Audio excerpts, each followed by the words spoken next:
तो आज की हेडिंग लिखिए आप लोग,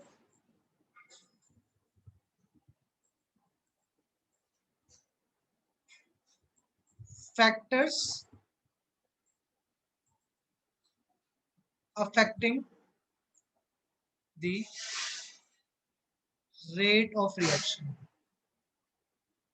क्या क्या फैक्टर्स हैं जो आपकी रेट ऑफ रिएक्शन को अफेक्ट कर सकते हैं? तो फर्स्ट लिखिए इसके अंदर आप,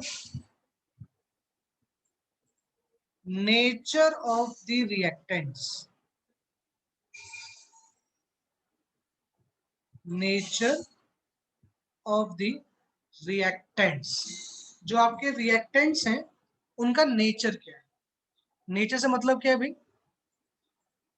कि वो रिएक्शन फास्ट कर जाते हैं या देर में करना चाहते हैं। जैसे एग्जांपल में दिखाता हूँ आपको, मैं दो रिएक्शन दिखा रहा हूँ आपको। रिएक्शन वन देखो, पहली रिएक्शन दिखा रहा हूँ मैं, 2NO gas plus O2 gas gives 2NO2 gas. दूसरी रिएक्शन में दिखा रहा हूँ आपको, 2CO gas plus O2 gas gives 2CO2 gas. आपको दोनों रिएक्शन एक जैसी लग रही है भाई? वहां पे NO रिएक्ट कर रहा है O2 से, क्या बना रहा है? NO2 बना रहा है।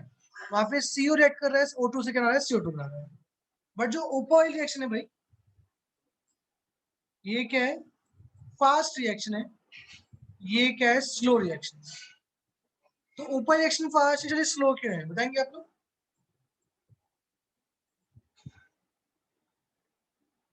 ऊपर रिएक्शन फास्ट है, चलिए स्लो क्यों है? मतलब दोनों रिएक्शन के रेट डिफरेंट क्यों है?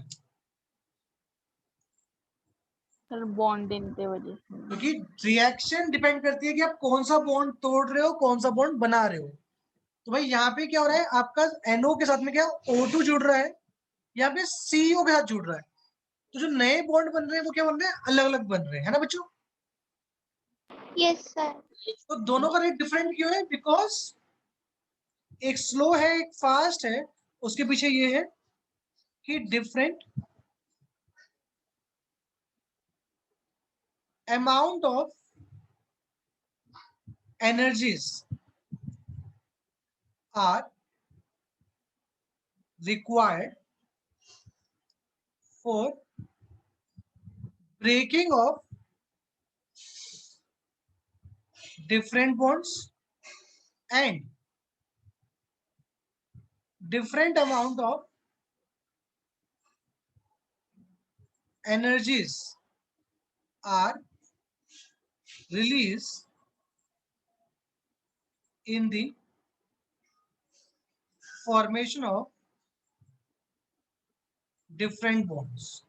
तो भाई जब अगर बॉन्ड ही अलग होंगे तो एनर्जी भी अलग निकलेंगी। तो क्या होगी? कुछ रिएक्शन फास्ट होती है, कुछ स्लो होती है। तो वो किस पे डिपेंड कर रही है कि आपके पास रिएक्टेंट कौन कौन से ले रहे हो आप। बात समझ में आई आप लोगों को? Yes sir. तो पहला फैक्टर क्या है कि आपके रिएक्टेंट का नेचर कैसा है। अब देखिए सेकंड फैक्टर क्या है,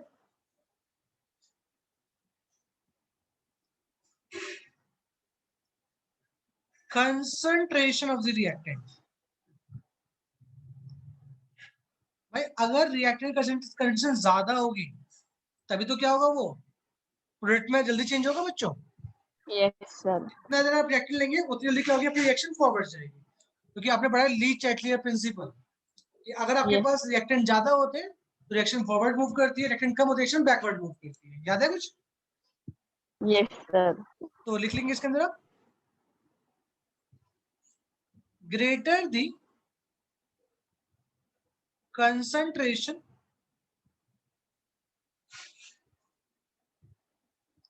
of the reactants, faster is the reaction।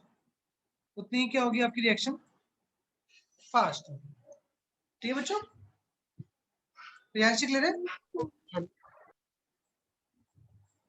Priyanshi clear है? Yes sir. स्नेहा क्लियर है? Yes sir. थर्ड लिखिए फैक्टर, टेम्परेचर। मैं आपको कुछ रिएक्शन ऐसी होती है जो रूम टेम्परेचर पे नहीं होती है बच्चों। क्या करते हैं उसको, अगर आप हीट अप करते रिएक्शन हो जाती है, नहीं जाती है? Yes sir. तो मतलब जो आपकी रेट ऑफ रिएक्शन क्या करता है, टेम्परेचर भी डिपेंड करता है। अगर आप टेम्परेचर बढ़ाते हो तो रेट भी क्या होता है रिएक्शन का, बढ़ जाता है। ठीक है ना? Yes, sir. देख सकते हो आप, the rate of reaction increases with increase of temperature. आपके रिएक्शन का रेट क्या होता है भाई, बढ़ता है जैसे क्या होता है आपका टेम्परेचर बढ़ता है। ठीक है, Yes, sir. the rate of reaction increases with increase of temperature। पर डाउट है? और ये कह रहा है कि आपका अगर आप 10 डिग्री अगर आप टेम्परेचर राइज करते हो तो आपकी रिएक्शन का जो रेट होता है ना भाई, वो क्या जाता है, ऑलमोस्ट डबल हो जाता है। तो क्वेश्चन पूछ सकता है कि अगर हम 10 डिग्री टेम्परेचर राइज करते हैं तो जो नया रिएक्शन रेट आता है वो पुराने से कितना ज्यादा होता है, तो क्या बोलेंगे, उसका डबल होता है। ठीक है, Yes, sir. तो rate of reaction become nearly double for 10 degree rise of temperature. जब भी आप 10 डिग्री टेम्परेचर बढ़ाएंगे तो रिएक्शन रेट क्या होगा, ऑलमोस्ट डबल हो जाता है। ठीक है Radhika? Yes, sir. And fourth point आपका लिखेंगे इसके बाद,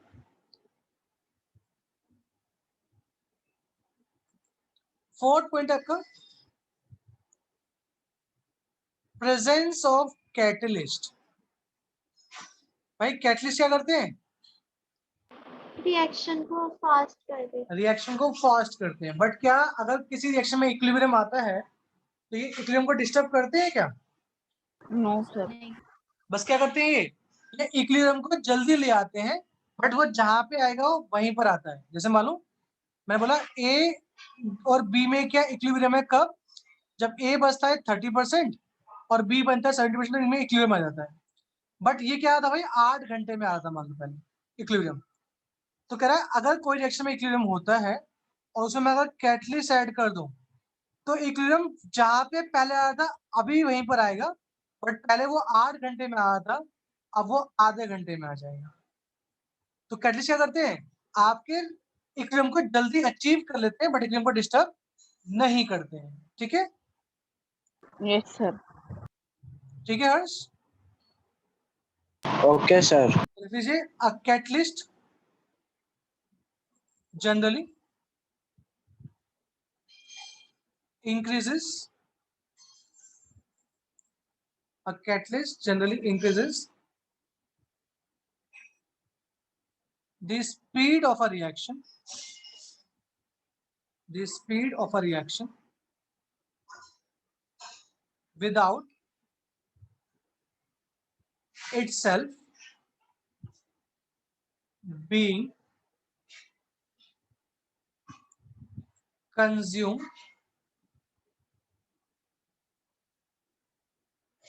in the reaction। ठीक है, और आप बोल सकते हो इन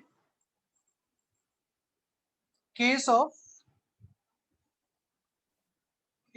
of equilibrium reaction a catalyst helps to attain the equilibrium quickly without disturbing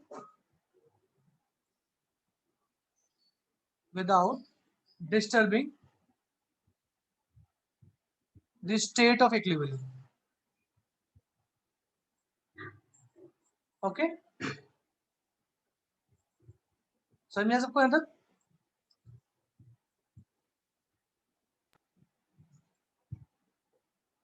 Yes, sir. Anam ठीक है ना? सर एक बार इक्विलिब्रियम के एक दोबारा बता दीजिए. इक्विलिब्रियम का मतलब मैंने बोला कि ए ने बी से बना, ए ने बी में कन्वर्ट होना स्टार्ट किया, तो स्टार्टिंग कितना होगा बेटा, 100% होगा। हाँ सर.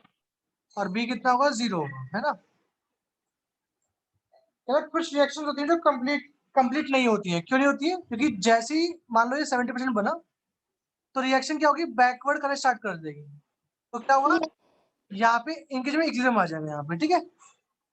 मतलब जितना आप रिएक्शन फॉरवर्ड जाएगी उतनी क्या हो जाएगी, बैकवर्ड हो जाएगी रिएक्शन, ठीक है। Yes sir. तो क्या है, पहले किसी रिएक्शन में जो इक्विलिब्रियम आ रहा था वो 8 घंटे में आ रहा था मान लो, ठीक है, ओके। Yes sir. जो इक्विलिब्रियम स्टेज आपकी ये आई वो कितने घंटे में आई, 8 घंटे में आई। है ना। अब मैंने क्या करा, इसमें कैटलिस्ट ऐड कर दिया। तो मैंने कैटलिस्ट ऐड किया तो क्या किया, उस रिएक्शन को फास्ट कर दिया। तो इक्विलिब्रियम जहां पे पहले आया था अभी वहीं पे आएगा, बट पहले वो 8 घंटे में आया था, अब कितनी देर में आएगा, 30 आधे घंटे में आएगा। तो यस उन्होंने क्या कर दिया, इक्विलिब्रियम जल्दी ले आए, बट इक्विलिब्रियम की स्टेट को उन्होंने डिस्टर्ब नहीं किया। क्लियर है? Yes sir. डाउट है? No sir. प्रियांशु ठीक है बेटा? तो yes sir. Priyanshi, Priyanshi, yes sir. Radhika, yes sir. चलिए नेक्स्ट लिखिए, 5 नंबर लिखिए।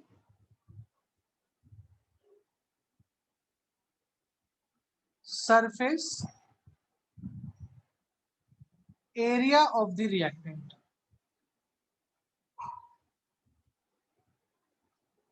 भाई रिएक्टेंट का जितना ज्यादा क्या होगा, सरफेस एरिया होगा, उतनी फास्ट रिएक्शन होगी। Yes sir. तो लिख लेंगे आप, greater the surface area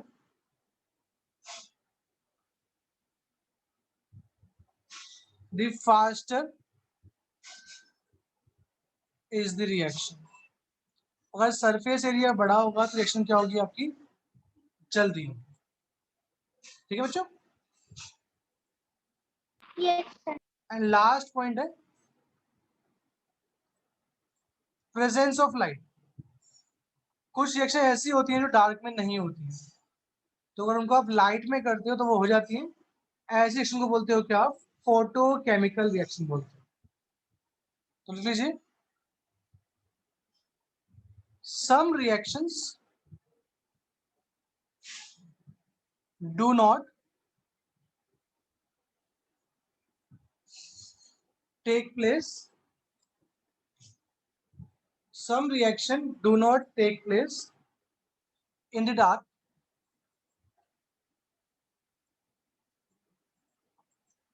but take place in the presence of light. लिख लीजिए example, H2 plus Cl2 give 2HCl. Such reaction are called photochemical reaction बोलते हैं। ठीक है। Yes sir. तो ये कुछ पॉइंट्स थे, 6 पॉइंट थे। पहला पॉइंट क्या बताइए आप लोग, nature of nature of. Second point, concentration, third point, temperature, fourth then point, catalyst, then surface area and presence of light. And Yes, presence sir. Of catalyst. Right, ठीक है। तो ये सारे आपको याद रखने। क्वेश्चन पूछ सकते हैं आपसे, right the factors which affect the reaction rate. Okay Priyanshu. Yes sir. Next देखिए, इसके बाद नेक्स्ट वेरी इंपॉर्टेंट है, देखिए rate law expression and order of a reaction. Rate law expression and order of reaction. तो इसमें सबसे पहले पढ़ेंगे आप लॉ ऑफ मास एक्शन क्या है इसमें। Law of mass action. क्या है, आपके दो साइंटिस्ट थे, एक का नाम था आपका गोल्डबर्ग और दूसरा नाम था वेज, WAAG। तो इन्होंने 1867 ने कहा था, इन्होंने दिया था लॉ ऑफ मास एक्शन। इन्होंने क्या कहा था कि कोई आपकी रिएक्शन है AA प्लस BB और वो क्या दे रही है आपको, प्रोडक्ट दे रही है। तो इन्होंने कहा था कि इस रिएक्शन का जो भी रेट होगा इट इज प्रोपोर्शनल टू आपके रिएक्टेंट जो है उनका multiple raise to the power their stoichiometric coefficient. इन्होंने कहा कि कोई भी रिएक्शन है उसका जो रेट होगा इज प्रोपोर्शनल टू A की पावर स्मॉल है B की पावर स्मॉल b। A और B क्या है आपके भाई, ये तो आपके रिएक्टेंट्स हैं, और स्मॉल A स्मॉल b क्या है आपके, ये आपके स्टोइचियोमेट्रिक कोएफिशिएंट। कोएफिशिएंट्स हैं, किसके, A के और B के रेस्पेक्टिवली। ठीक है भाई, यस सर। मैं रिपीट कर दूं, इन्होंने लॉ ऑफ मास सेक्शन में क्या कहा कि जो रेट होता है किसी रिएक्शन का it is proportional to A की पावर A B की पावर B। तो यहां से मैं परपोज से साइन हटाऊंगा तो रेट इज इक्वल टू क्या आएगा भाई, के A की पावर A B की पावर B। और यहाँ पे जो K है इसको क्या बोला इन्होंने, ये क्या हो गया आपका रेट कांस्टेंट हो गया। ठीक है, यस सर। कह रहे इन्होंने जो एक्सपेरिमेंट किया था तो कुछ जगह ये बिल्कुल ठीक बैठा, जैसे एग्जांपल में दिखाता हूँ। जैसे अमोनियम नाइट्रेट लिया आपने NH4NO2, इसको आपने हीट किया, क्या मिला आपको, N2 मिला प्लस 2H2 मिला। तो यहाँ पे आपके पास कितने रिएक्टेंट है बच्चों, 1 और उसका कोफिशिएंट कितना है, 1 1। तो इस इक्वेशन का रेट क्या आएगा, के NH4NO2 आएगा, ये आएगा बच्चों। Yes sir. तो इस रिएक्शन के लिए आपको ये ऑब्जर्व हो गया। बट बाद में कुछ रिएक्शन देखी गई जिनके लिए जो इसके अकॉर्डिंग आंसर आना चाहिए रेट का वो आंसर नहीं आया। जैसे एग्जांपल दिखाता हूं, 2N2O5 gives NO2 4 plus O2। तो यहां से जो लॉ ऑफ मास सेक्शन के अकॉर्डिंग जो आपका रेट आना चाहिए क्या आ जाता था कि N2O5 की पावर कितना आ जाता बच्चों, 2 बट एक्चुअल में ये रेट नहीं मिला। आपको जो रेट मिला वो मिला कि N2O5 की पावर 1। तो लॉ ऑफ मास सेक्शन ने क्या कहा था कि कोई भी रिएक्शन है अगर उसमें A रिएक्टेंट है, कैपिटल A रिएक्टेंट है, कैपिटल B रिएक्टेंट है, उनके स्टोइचियोमेट्रिक कोएफिशिएंट A और B है, तो जो रेट होता है वो क्या होना चाहिए, इज प्रोपोर्शनल टू A की पावर स्मॉल A B की पावर स्मॉल B होना चाहिए। तो अगर मैं प्रोपोर्शनलिटी का साइन हटाऊंगा तो K आएगा, रेट कांस्टेंट बोलते हैं इसको आप। तो रेट आपका होना चाहिए K A की पावर A B की पावर B, और A और B क्या होना चाहिए आपके स्टोइचियोमेट्रिक कोएफिशिएंट होने चाहिए। बोलो क्लियर कि नहीं आता, यस सर। ये डाउट में आता बता दो, डाउट है किसी को, नो सर। कोई और है क्लास में बता दो भाई, और कोई पढ़ रहा है नो क्लास में। सर। स्नेहा क्लियर है, यस सर। पक्का ना, यस सर। हाँ जी, बाकी को क्लियर है सबको। यस सर क्लियर है। चलिए, अब इसके बाद आया आपका रेट लो, वो क्या कहता है, उसने बताया तो उसने थोड़ा सा मॉडिफाई कर दिया। जो रेट दिया किसने, गोल्डबर्ग और वेज ने दिया था, तो बाद में रेट लो आया, उसने थोड़ा मॉडिफाई कर दिया। उसने कहा कि यहां तक बिल्कुल ठीक थे आप, कि अगर कोई रिएक्शन है आपके पास, पहले लिख लेते हैं यहाँ पे रेट लो क्या कहता है, कहता है अगर कोई रिएक्शन आपके पास है, general reaction A plus BB gives product A plus BB gives product. तो ये ऐसे सही कहा कि जो लॉ ऑफ मास ने कहा था वो कुछ हद तक ठीक था कि रेट जो होता है इस प्रोपोर्शनल होता है किसके, आपके रिएक्टेंट के मल्टीपल के। बट जो पावर थी वो होगी x और y। ये जो x y है दे मे और may not be equal to the stoichiometry coefficient. ये स्टोचियोमेट्री कोफिशिएंट के बराबर हो भी सकते हैं और नहीं भी होते हैं। दे डिटरमाइन एक्सपेरिमेंटली, ये कैसे निकलते हैं, इनको एक्सपेरिमेंटली फाइंड किया जाता है। बात समझ में आई है? तो वहां तक काफी थोड़ा ठीक था, इंटू ठीक है, बट जो पावर है वो जरूरी नहीं है कोफिशिएंट हो, वो कुछ और भी हो सकती हैं जिनको आप एक्सपेरिमेंटली फाइंड कर सकते हो। ठीक है यहाँ तक? Yes sir. तो लिख लीजिए रेट लॉ ने क्या कहा, एक बार रेट लॉ की डेफिनेशन एक बार लिख लीजिए। Rate law is the expression in which reaction rate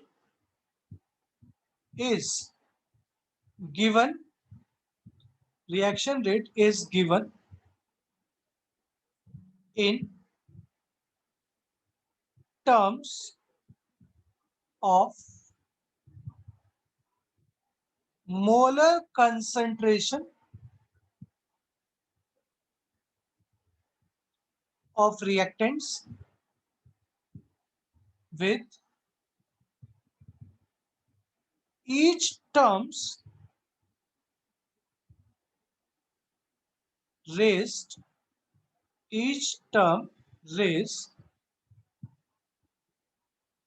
to some power या exponent which may or may not be same as the stoichiometric coefficient for the reacting species in a balance chemical equation.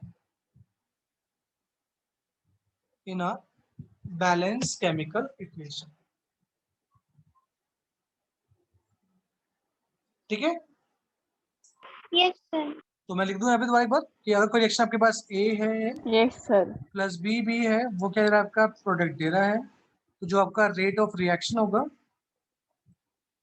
Is proportional to A की power x B की power y। तो आप बोल सकते हो rate of reaction is equal to K A की power x B की power y। और K अगेन क्या है यहाँ पे आपका, रेट कांस्टेंट। ठीक है भाई? Yes sir. प्रियांशी क्लियर बेटा इधर? Yes sir. Sneha, yes sir. Radhika, yes sir. Priyanshu, yes sir. Harsh. Yes, sir. चलिए अब क्वेश्चन पूछता है रेट कांस्टेंट डेफिनेशन क्या होगी। तो भाई अगर मैं इसकी कंसिडरेशन कितनी मान लूं भाई, अगर मैं 1 लेट कर लूं, इसकी 1 लेट कर लूं, तो 1 की पावर कुछ भी कर दो तो 1 ही आता है बच्चों। Yes sir. तो अगर आपके पास जो भी रिएक्टेंट है, अगर मैं उनकी कंसिडरेशन 1 मान लूं, तो जो रेट कांस्टेंट होगा वो क्या कहलाएगा, is equal to rate of reaction हो जाएगा, नहीं हो जाएगा? सर। तो लिख लीजिए रेट कांस्टेंट डेफिनेशन क्या आएगी, rate constant may be defined as the rate of the reaction when the concentration of each reactant is taken as unity. Okay ना? Yes sir. और इसी को बोलते हो क्या? Specific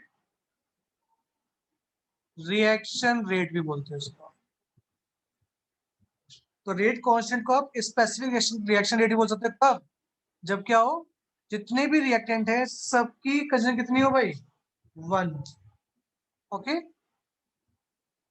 yes sir.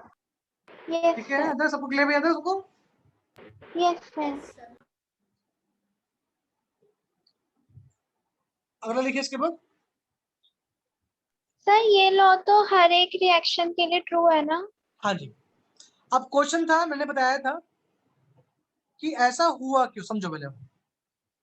N2O5 ने दिया था 4NO2 प्लस O2 दिया, तो मैंने इसका रेट लिखा है ये, क्या लिखा? कि N2O5 की बार 1 लिखा। तो क्वेश्चन आया इसके बाद 1 कैसे आया? हमने बोला कैसे आया? एक्सपेरिमेंटली आया। बट वो कैसे आया समझो। जो आपके पास बैलेंस रिएक्शन दे रखी होती है, जिस रिएक्शन की आपके पास बैलेंस रिएक्शन है कि आपके पास में नहीं है, लेकिन जो कि बैलेंस रिएक्शन होती है, क्या आप बैलेंस रिएक्शन देख के बता सकते हो कि क्या ये सिंगल स्टेप में हुई होगी? क्या आप बोल सकते हो कि रिएक्शन सिंगल स्टेप में हुई होगी बैलेंस रिएक्शन देख के? तो जितनी भी रिएक्शन है जरूरी नहीं वो सब सिंगल स्टेप में होती है। ज्यादातर रिएक्शन क्या होती है? मल्टी स्टेप्स में होती है, जो एक साथ स्टेप में होती है। तो ये वाली जो रिएक्शन थी ना भाई, ये रिएक्शन क्या होती है? 2 स्टेप में होती है। क्या होती है? 2 स्टेप में होती है। तो वहां से आती है आपकी पावर कितनी आएगी वो समझाऊंगा अभी। 2 मिनट रुकना, भी 2 मिनट एक टॉपिक छोड़ दे, बताता हूँ फिर बताऊंगा आपको। तो पहले से लिख लीजिए एक बार, ऑर्डर ऑफ रिएक्शन लिख लीजिए एक बार। ऑर्डर ऑफ रिएक्शन, वहां पे भी दोबारा आएंगे, जो भी ऑर्डर ऑफ रिएक्शन क्या होता है।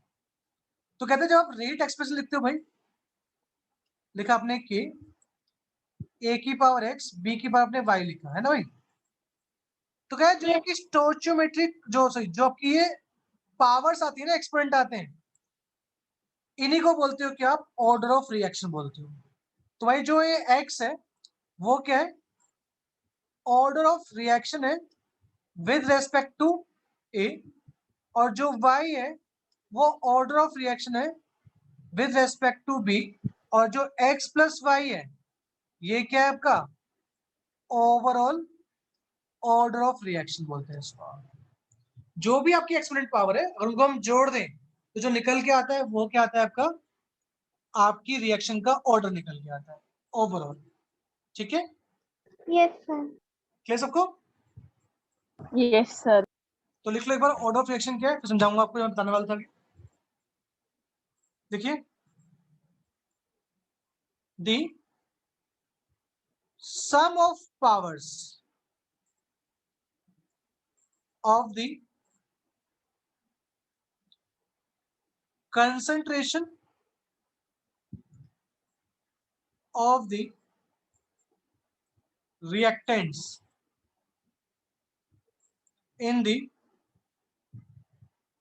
rate law expression is called the order of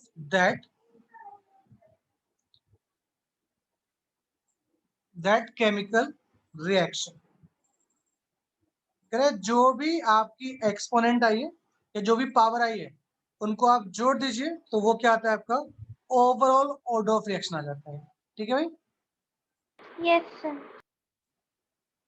और आप लिख लीजिए यहाँ पे कि ऑर्डर ऑफ रिएक्शन जो होता है कैन बी, वो आपका 0 भी सकता है, 1 भी, 2 भी, एंड इवन आपका वो फ्रैक्शन भी होता है।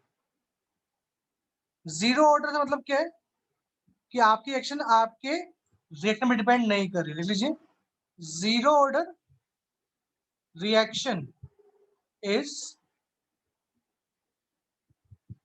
independent of the concentration of reactants। मतलब जो रेट होता है, रेट ऑफ रिएक्शन किसके लिए? जीरो ऑर्डर के लिए। जीरो ऑर्डर ऑफ रिएक्शन में जो आपका क्या होता है, रेट ऑफ रिएक्शन होता है, वो कितना होता है भाई? इंडिपेंडेंट होता है किसके ऊपर? आपके रिएक्शन के ऊपर। ठीक है, Yes, sir. In zero order reaction rate is independent of the concentration of reactant. Okay बच्चों, Yes, sir. चलिए आप पहले इसको कॉपी कर लीजिए, बताता हूँ कैसे समझाएंगे कि ऑर्डर कैसे निकलता है।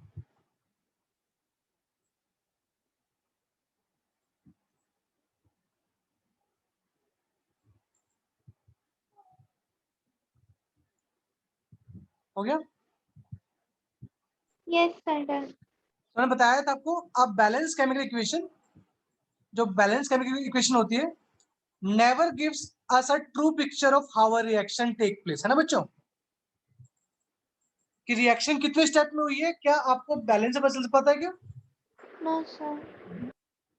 बाकी लोग भी बोल सकते हैं भाई। हाँ जी, तो कह रहा है अब balance chemical equations never give us a true picture of how a reaction take place since rarely, बहुत ही कम रिएक्शंस होती हैं जो सिंगल स्टेप में कंप्लीट होती हैं। तो याद रखना भाई, पहली चीज, जो रिएक्शन सिंगल स्टेप रिएक्शंस होती हैं उनको बोलते हो आप एलिमेंट्री रिएक्शन बोलते हो। Those reactions which take place in single step are called elementary reaction। और ऐसी रिएक्शन जिसमें क्या हो, बहुत सारी एलिमेंट्री रिएक्शंस हो, उनको बोलते हैं क्या? कॉम्प्लेक्स रिएक्शन बोलते हैं। जिनमें क्या होती है, नंबर ऑफ एलिमेंट्री रिएक्शन से बनी हुई हो, that is called complex reaction. जैसे बोलो मुझे ए से बी जाना है, मान लो, तो ये क्या है आपकी, वैसे मान लो एलिमेंट्री रिएक्शन, क्योंकि आपको एक ए से बी जा रहे हो, सिर्फ एक स्टेप आगे जा रहे हो बस। अब मुझे ए से मान लो ई जाना है, तो मैं कैसे गया हूँ भाई? पहले पहले बी पे गया होगा, फिर सी पे गया होगा, फिर डी पे गया होगा, फिर ई पे गया होगा, है ना भाई? Yes, sir. तो ए से बी ये क्या है आपका? Elementary reaction. बी से सी ये भी क्या है? Elementary reaction. सी डी ये भी एलिमेंट्री रिएक्शन। डी से ये भी एलिमेंट्री रिएक्शन है। तो जो आपका ए से ई है भाई, उसमें क्या आ रही है? 4 एलिमेंट्री रिएक्शन यूज हो रही है कि नहीं हो रही है? Yes, sir. तो ये ए से जो ई बनाया है वो क्या है आपकी, कैसे कॉम्प्लेक्स रिएक्शन है कि नहीं है? Yes, sir. तो Yes, कॉम्प्लेक्स sir. में क्या होते हैं? बहुत सारी एलिमेंट्री रिएक्शंस होती हैं। ठीक है, Yes, sir. एलिमेंट्री रिएक्शन मतलब जो सिंगल स्टेप में होती है, कॉम्प्लेक्स जो एक से ज्यादा स्टेप में होती है उन्हें बोलते हैं कॉम्प्लेक्स रिएक्शन। तो जो ऊपर रिएक्शन थी ये वाली भाई, जो कि बैलेंस इक्वेशन रखी थी, ये कॉम्प्लेक्स रिएक्शन है क्योंकि ये एक स्टेप में नहीं होती है, ये 2 स्टेप में होती है। ओके बच्चों, Yes, sir.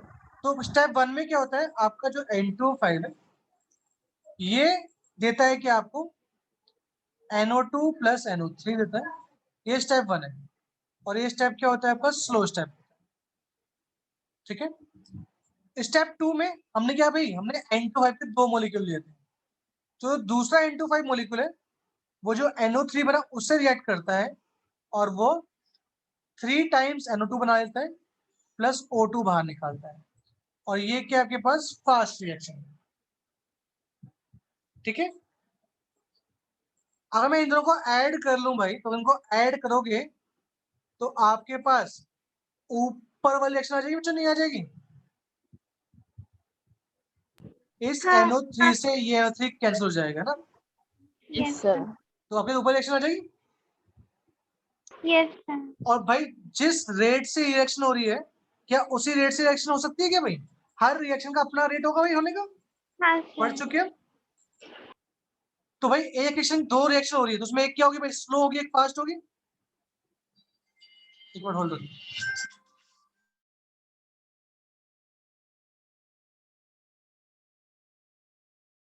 हाँ जी, इसमें एक रिएक्शन स्लो होगी, एक फास्ट होगी बच्चों। Yes sir. Yes, sir. तो याद रखना, जो जो आपका स्लो रिएक्शन होती है, स्लो रिएक्शन, उसी को बोलते हो क्या आप? RDS। RDS मतलब रेट डिटरमिनिंग स्टेप।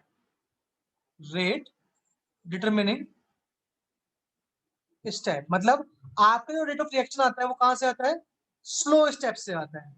तो बताइए भाई, स्लो स्टेप में आपके पास कितने N2O5 है? 1. इसलिए पावर कितना आया? 1। 1 आया। तो ये पावर 1 कैसे आई?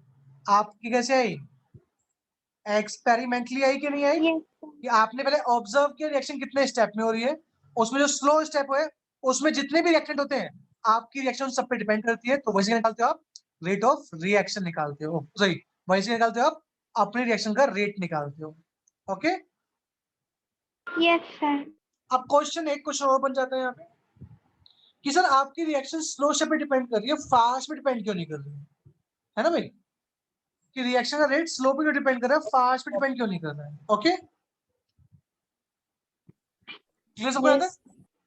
Yes sir. मान लो आपके पास क्या, एक साइकिल मैन्युफैक्चर कंपनी है। Okay, yes sir. कह ये एक दिन में 100 क्या करती है, 100 पेयर बनाती है रिम प्लस टायर की। Okay, yes sir. 50 बनाती है ये पैडल, जो पैडल होते हैं वो बनाती है 50। 25 बनाता है ये पूरा स्ट्रक्चर ऑफ बॉडी, जो कि बॉडी है ना साइकिल की, 25 बॉडीज बनती है पर डे के अंदर। Okay, yes sir. 10 बनते हैं आपके हैंडल और 5 बनती है बेल इन 1 डे। तो बताइए एक दिन में कंपनी से कितनी साइकिल मैन्युफैक्चर के बाहर निकल सकती है? पूरी साइकिल बन के सब कुछ लगा के सर 5। 5, क्योंकि जब तक साइकिल पे बैल लगेगी नहीं आप साइकिल को कंप्लीट नहीं मानेंगे ना भाई। Yes, yes sir. तो सर। आपकी साइकिल कितनी बाहर निकल रही है और डिपेंड कर रहा है कि कौन सा पार्ट सबसे लेट बन रहा है ना बच्चों। Yes Yes. सर। तो सेम आपकी जो केमिकल रिएक्शन है वो भी डिपेंड करती है कि कौन सी रिएक्शन सबसे स्लो है, क्योंकि जब तक ये चीज बनेगी नहीं तो आगे रिएक्शन हो पाएगी बच्चों। No sir. तो आपकी रिएक्शन किस पे डिपेंड कर रही है? जो सबसे स्लो स्टेप होता है आपके एक्शन में उस पर डिपेंड करती है। बोलो क्लियर है कि नहीं? Yes sir. Yes, sir. हाँ भाई, क्लियर सबको? Yes sir. Yes, sir. Sneha, Radhika, Priyanshi, yes sir. Priyanshu clear? Yes, sir. हर्ष? Clear, sir. तो अब क्वेश्चन कैसे आएगा? क्वेश्चन आएगा right the order of reaction, पूछ लेगा आपसे कि इस रिएक्शन का ऑर्डर क्या रखा है। देखो दिखाता हूं आपको, सिंपल सा क्वेश्चन पूछेगा आपसे भी। जैसे ये क्वेश्चन देखिए, कह रहा है रेट इज इक्वल टू रखा है वो के, ए की पावर 1/2 बी की पावर 3/2। तो पूछ रहा है इस रिएक्शन का ओवरऑल ऑर्डर क्या होगा भाई?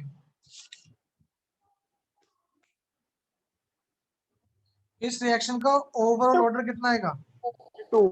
2। क्योंकि ये प्लस ये कर दो आप तो आपकी क्या आ जाएगी? ऑर्डर ऑफ रिएक्शन आ जाएगा। कितना आ गया? 1/2 प्लस 3/2 तो 4/2। कितना आ गया ये आपका? 2 आ गया। ठीक है, दूसरा क्वेश्चन देखिए, रेट इज इक्वल टू के, ए की पावर 3/2 बी की पावर -12। तो बताइए इस रिएक्शन का ओवरऑल ऑर्डर कितना आएगा? सर 1। 3/2 -1/2 तो 2/2। कितना आ गया भाई? 1 आपका ओवरऑल ऑर्डर आ गया। बच्चों क्लियर सबको आंसर? 1 नहीं आएगा, हाफ आएगा। अच्छा ठीक, मैथ्स 1/2, 1/1 क्या आ गया आपका? ओवरऑल ऑर्डर आ गया रिएक्शन का। ठीक है भैया तक? Yes, sir. अब मैं एक क्वेश्चन दिखा रहा हूँ, फिर उसके बाद आपको होमवर्क दूंगा उस क्वेश्चन के ऊपर। पैक कर देता हूँ। नेक्स्ट लिखिए, यूनिट ऑफ रेट कांस्टेंट। जो आपका रेट कांस्टेंट है उसकी यूनिट कैसे निकालेंगे, और अगर आपको उसकी यूनिट पता है तो आप यूनिट देख के बता दोगे कि आपकी रिएक्शन का ऑर्डर क्या है। ठीक है,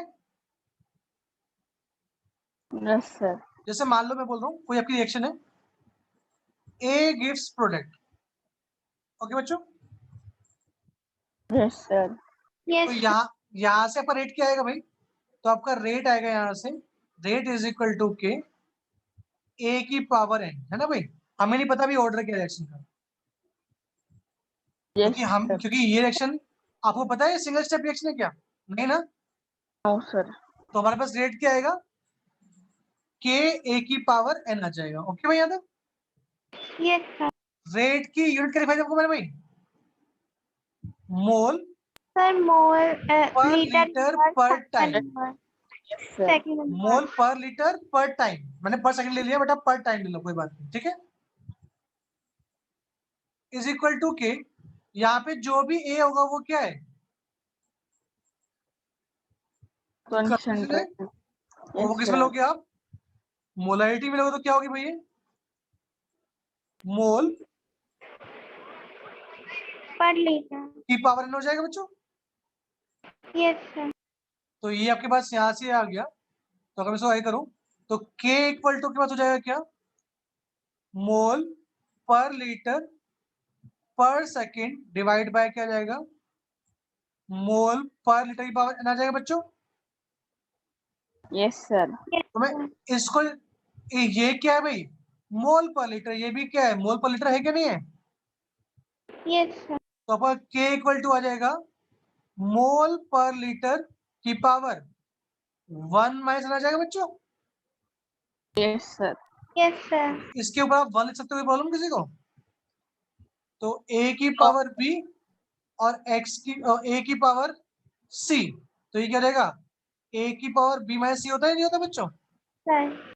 तो मैंने वही कर दिया, ऊपर भी मोल पर लीटर था उसकी पावर मैंने 1 मान ली, नीचे मोल पर लीटर पावर कितनी है, एन है, तो कितना आ गया, के is equal to mole per litre 1 minus n second inverse. ठीक है, यहाँ तक भाई सबको। Yes sir. तो देखिए भाई आपके पास के का रिलेशन आ गया, आपके पास के इज इक्वल टू क्या आ गया, मोल पर लीटर की power 1 minus n second inverse. यहाँ पे जो एन है वो क्या है आपका, ऑर्डर ऑफ रिएक्शन। तो बोलूं अगर आपकी रिएक्शन कौन सा ऑर्डर की है बच्चों, जीरो ऑर्डर की रिएक्शन है, तो एन के लिए जीरो होगी बच्चों। Yes sir. तो के क्या हो जाएगा, मोल पर लीटर की power 1 minus 1 minus 0 second inverse. तो के इक्वल टू क्या आ जाएगा, मोल पर लीटर पर सेकेंड। तो अगर याद रखेंगे के की यूनिट और रेट ऑफ रिएक्शन की यूनिट अगर सेम है तो कौन सा ऑर्डर की रिएक्शन बच्चों, जीरो। जीरो ऑर्डर की रिएक्शन है। ठीक है भाई। Yes sir. अगर रिएक्शन कौन सा ऑर्डर की भाई, फर्स्ट ऑर्डर की रिएक्शन है, तो एन की वैल्यू क्या होगी, 1 होगी। तो के इज इक्वल टू क्या होगा, मोल पर लीटर की power square. 1 minus 1 second inverse. तो ये कितना हो गया भाई, एनीथिंग पावर जीरो क्या होता है भाई, वो 1 हो जाता है। Yes yes. सर। तो के की यूनिट क्या आ गई, सेकेंड इनवर्स आ गई। तो यस सर। के की यूनिट अगर सेकेंड इनवर्स आ रही है तो कौन सा ऑर्डर की रिएक्शन बच्चों, फर्स्ट ऑर्डर। और सेकेंड ऑर्डर की अगर हम बात करें तो एन की वैल्यू कितनी होगी, एन की वैल्यू 2 होगी। तो के क्या होगा, मोल पर लीटर की पावर 1 माइनस 2 सेकेंड इनवर्स। तो के इज इक्वल टू क्या रहेगा, मोल पर लीटर की पावर -1 सेकेंड इनवर्स। तो भाई जो प्लस में था वो माइनस हो जाएगा, और जो माइनस था प्लस में हो जाएगा। तो के क्या आ जाएगा, मोल की पावर -1 लीटर पर सेकेंड हो जाएगा बच्चों। ठीक है भाई। Yes sir. तो अगर आपको Yes, sir. फॉर्मूला पता है तो आप कोई से ऑर्डर की यूनिट निकाल सकते हो, है ना भाई। Yes sir. सर। ठीक है ना सबको, बोलिए क्लियर सबको या नहीं। Yes sir. तो आपके एनसीईआरटी में एक एग्जांपल है 4.4। तो क्वेश्चन पे आपको के दे रखा है, पूछ रहा है कौन से ऑर्डर की रिएक्शन है। तो रखा है के इज इक्वल टू 2.3 10 की पावर -5 लीटर पर मोल पर सेकेंड। तो बताइए कौन से ऑर्डर की रिएक्शन है ये? Second order. सेकेंड ऑर्डर की रिएक्शन है। और अगर लिखा है k इज इक्वल टू 2.3 पर सेकेंड, तो कौन सा ऑर्डर की रिएक्शन है भाई ये? First order. फर्स्ट ऑर्डर की रिएक्शन है। अगर लिखा होता k इज इक्वल टू 2.03 10 की पावर -3 मोल पर लीटर पर सेकेंड, तो कौन सा ऑर्डर होता? Zero order. Zero order reaction होती है। बोलो क्लियर है कि नहीं सबको? Yes sir. कोई है इसको क्लियर ना हो? और अगर कंसंट्रेशन की जगह पर आपको क्या दे रखा हो भाई? प्रेशर दे रखा हो, तो k की यूनिट का फॉर्मूला लिख लेंगे। क्या लिखेंगे आप? ये हो जाएगा ATM की power 1 minus n second inverse, या बार की power 1 minus n second inverse. और जब यहाँ पे सेकेंड हो सकता है मिनट भी हो या आपका आवर्स भी हो सकता है, ठीक है? Yes sir. तो आप इंडायरेक्टली लिख सकते हो यहाँ पे k हो जाएगा 18 की power 1 minus n time inverse, या बार की power 1 minus n time inverse बोल सकते हो आप, ठीक है? ऑर्डर तो सेम ही रहेंगे ना अदर। ऑर्डर सेम रहेंगे। Yes sir. तो लिख लेंगे जीरो में जो यूनिट आएगी, यूनिट में आएगा भाई ये आएगा k इज इक्वल टू क्या आ जाएगा? बार पर सेकंड आ जाएगा, या ATM पर सेकंड आ जाएगा। इसमें क्या रहेगा? इसमें सेम ही रहेगा, पर सेकंड रहेगा। और यहाँ पे क्या रहेगा? बार की पावर -1 सेकंड पावर -1 आ जाएगा। Okay, yes sir. Yes sir. तो याद रहेगा आप सबको ये? यस अब इसको क्लियर बताओ, नहीं तो बताओ, दोबारा बताऊं? यस। तो अगर आपके पास रिएक्शन का ऑर्डर निकाल दे पूछे, निकाल देंगे आप लोग order? Yes sir. Riyanshi, yes sir. समझ में आ रहा है? Yes sir. राधिका, राधिका, तो होमवर्क ले लीजिए जो होमवर्क करने के लिए बोला मैं आपको। आपका जो होमवर्क है, एक होमवर्क है आपका 4.3, जो मैं स्लाइड शेयर करी है ना, स्लाइड नंबर 12 पे है, यस सर। ठीक है? सर। एक है होमवर्क आपका 4.3 है, ये इंटेक्स वाला है, ये स्लाइड नंबर 21 पे है। 4.3 एंड 4.4 ये आपको ट्राई करने हैं।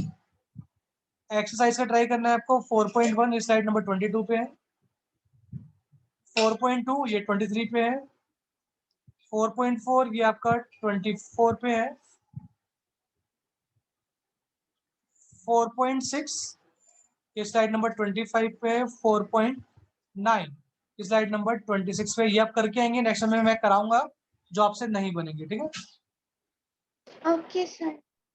सब करके आना है आपको, उसके बाद के मैं कराऊंगा फिर जब नेक्स्ट क्लास में हम न्यूमेरिकल्स करेंगे मेनली, तो प्लीज प्रिपेयर होकर आना न्यूमेरिकल के लिए। ओके भाई, यस सर। चलिए फिर, ओके, बाय बाय।